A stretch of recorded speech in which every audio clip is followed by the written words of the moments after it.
네, 안녕하세요. 지연아 변호사입니다. 지금은 새벽 2시 26분인데요. 이제 의견서 작성하다가 이제 어차피 퇴근이 늦어진 김에 좀 영상을 찍어보고 있습니다.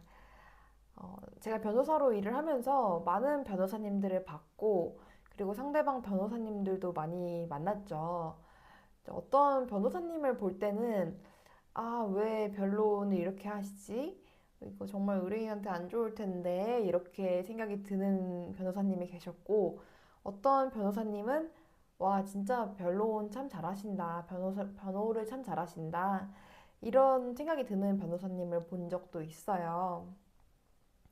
그래서 변호사가 추천하는 변호사는 정말 괜찮은 변호사죠.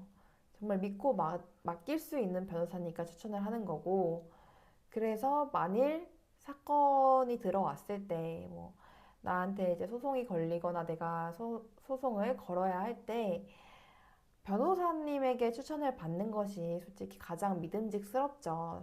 내가 동료 변호사님이라고 하더라도 그 변호사님이 어떤 마음가짐으로 사건을 대하는지, 의뢰인들을 어떻게 대하는지 이런 거를 다 알고 있으니까, 이제 변호사가 추천하는 변호사는 정말 괜찮은 변호사다. 이렇게 생각을 하시면 됩니다. 제가 이제 만일 내 사건이 들어왔다.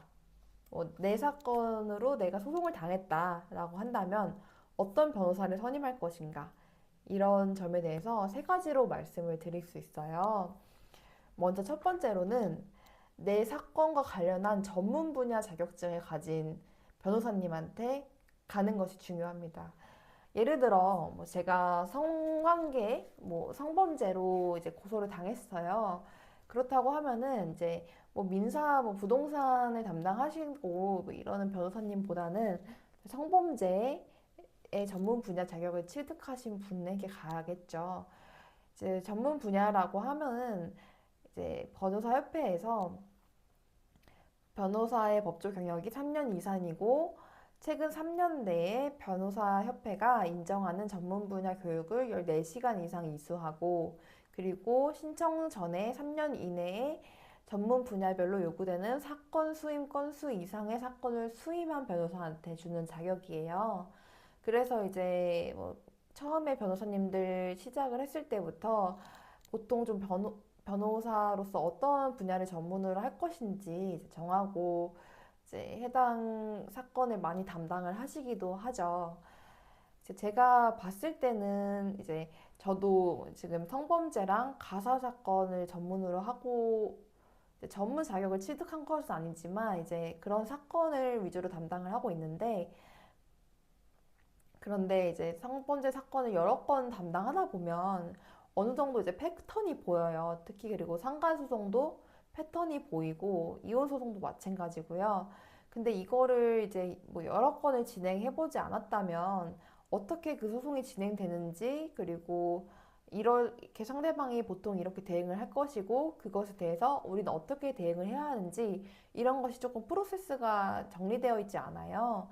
그래서 어떤 단계를 지나갈 때마다 이제 이때 어떻게 해야 하는지 조금 검토를 하는데 시간이 걸리니까 이제 만일 나의 사건이 형사 사건이다라고 하면은 형사 전문 변호사에게 내가 가사 사건이다라고 하면은 가사 사건 전문 변호사에게 맡기는 것이 가장 이제 뭐 전문성을 확보하는 방안입니다. 그리고 또 뭔가 나의 불안감도 해소가 되겠죠. 그 사건을 여러 건 전문으로 담당하신 변호사님한테 맡기니까.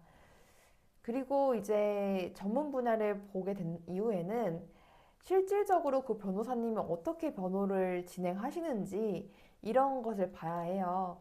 이런 거는 직접 상담을 가서 알 수 있는 건데, 이제 그 변호사님과 상담을 할때 이제 그 변호사님들 그리고 그 변호사님이 반드시 뭐 직접 하지 않는다고 하더라도 같은 팀에서 서로 소통이 잘 되는 변호사님들이 직접 서면을 작성하는가 이런 것도 봐야 합니다.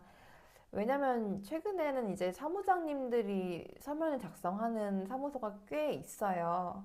그래서 그냥 사무장님들께서 이제 연락해서 수임을 하고 그리고 서면도 거의 작성을 하고 변호사님들의 컨펌만 받아서 나가는 경우가 있습니다. 그런데 사실 아무래도 변호사로서 앞으로도 계속 커리어를 뭔가 변호사로 이어가야 하는 사람이 있고, 단순히 이제 뭐 사무 업무를 봐주시는 분들도 있고, 모두 다 중요하지만, 그래도 내가 정말 변호사로서 뭔가 변호 활동을 할 때의 그 의욕과, 그리고 어떻게 더 자세히 보는 그런 관점과, 이제 그 따로 사무 업무를 해주시는 분들의 시각은 굉장히 차이가 있기 때문에, 실제로 사무장이 서면 작성을 하는지 아닌지를 확인해서 변호사가 서면 작성하는 곳인지를 확인하고 사건을 맡기시는 것이 좋습니다.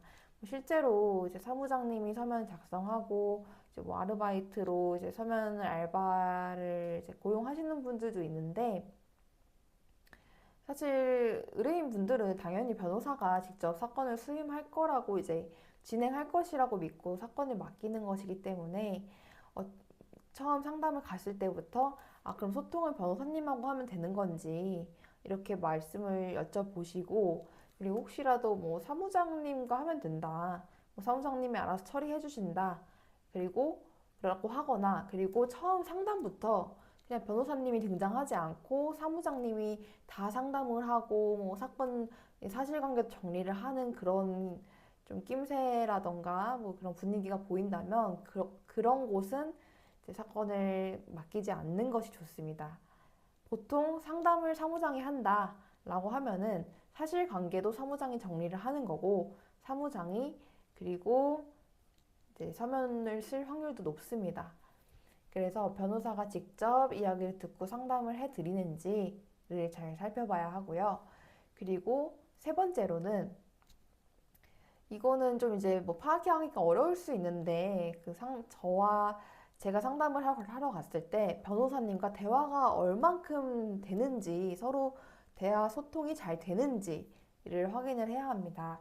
사실 뭐 변호사님들도 다 훌륭하시고 정말 공부도 열심히 한 분들이지만, 개인마다 사회성의 차이가 있어요. 그래서 어떤 분들은 이제 의뢰인분들하고 잘 소통이 안 되는 분들도 있고, 그리고 조금 오히려 나도 정말 힘들어서 찾아간 거잖아요. 나도 감정적으로 너무 힘들고 이 사건을 내가 믿고 맡길 수 있는, 내가 믿고 의지할 수 있는 변호사를 찾아간 건데, 오히려 그 변호사가 막 나한테 화를 내고 내가 이야기를 하면은 뭐 잘 안 들어주고 그런 변호사님도 있을 수 있어요.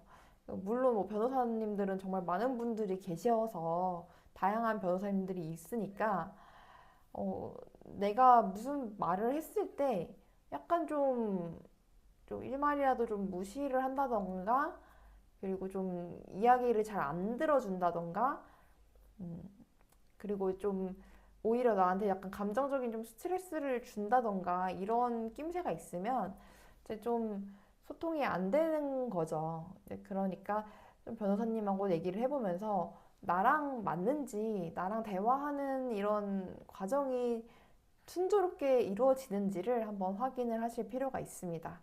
이제 물론 변호사님과 나의 대화가 순조롭다는 거는 단순히 그 변호사님이 다 된다, 무조건 이길 수 있다, 뭐 다 해드릴 수 있다, 이렇게 얘기하는 걸 말하는 건 아니에요.